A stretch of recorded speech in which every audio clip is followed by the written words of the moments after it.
Em um canto remoto do Império Romano, um homem sagrado prega uma mensagem de paz. Ele alimenta os famintos, cura os doentes e ressuscita os mortos. Seus seguidores até o chamam de Deus. Seu nome é Apolônio de Tiana.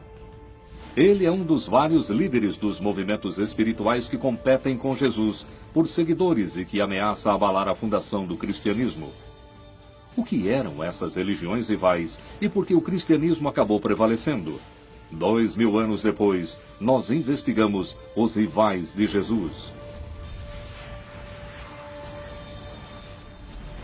Segredos da Bíblia. Os rivais de Jesus.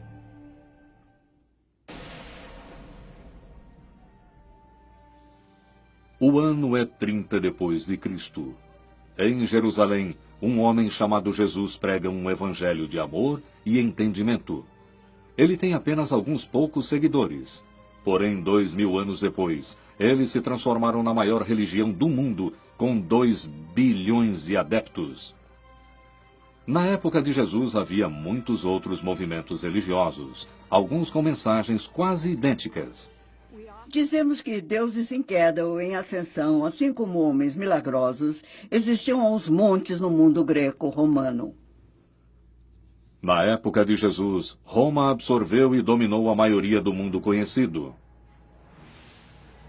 A nova mistura de culturas no Império cria uma fermentação de religiões e divindades que competem entre si. Profetas rivais, Messias e filhos de Deus. Os deuses do Olimpo da mitologia romana, Júpiter, Marte e Vênus, colidem com os panteões alternativos da Pérsia, Egito e Israel. Homens milagrosos pregando novas verdades espirituais aparecem por todo o Império. Surgem novos líderes religiosos supostamente nascidos de virgens. Alguns desses líderes celebram refeições sacramentais, outros têm a fama de terem ressuscitado dentre os mortos. Muitas dessas religiões são mais populares do que a recém-emergente fé cristã. Algumas têm patronos poderosos e líderes carismáticos, e eles desafiam a igreja cristã primitiva por todo o Império Romano. Acreditava-se que Apolônio de Tiana fosse um dos rivais de Jesus, um homem dono de um perfil bastante similar ao de Jesus. Ele era o que se pode chamar de filósofo, era curandeiro, exorcista e andava descalço. Apolônio nasceu aproximadamente na mesma época de Jesus, onde hoje fica a Turquia. Como a história bíblica sobre o nascimento de Jesus, seu nascimento milagroso é anunciado à mãe dele por Deus. Apolônio é um filósofo pagão, que ensina o respeito pelos muitos deuses do Império Romano. Ele tem centenas de seguidores, desde intelectuais gregos a nobres persas. As histórias de sua vida e seus ensinamentos são estranhamente familiares. Ele prega a paz e o amor, cura os doentes e feridos. Você tem a sensação de que ou as histórias sobre Jesus são moldadas segundo Apolônio de Tiana, ou, o que eu acho mais provável, de que as histórias de Apolônio de Tiana são espelhadas segundo as histórias de Jesus no Evangelho.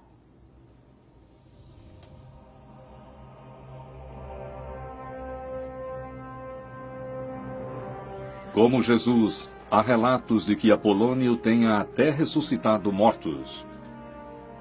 Em certa ocasião em que um senador chorava a morte da filha, Apolônio trouxe-a de volta à vida 8 dias depois.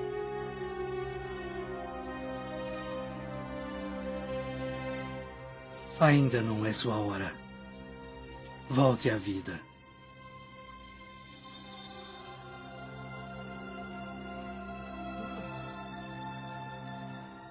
Segundo seu biógrafo, Apolônio viveu até uma idade avançada. E em vez de morrer, ele foi levado ao paraíso por um coro celeste. Apesar de suas conquistas, Apolônio nunca alcançou o mesmo número de seguidores que Jesus de Nazaré. Talvez a falha de Apolônio como líder religioso tenha sido simplesmente devida ao pobre marketing pessoal. Apolônio falava somente a uma pequena minoria de pessoas pertencentes às classes mais altas do mundo romano. O cristianismo encontrou seus numerosos membros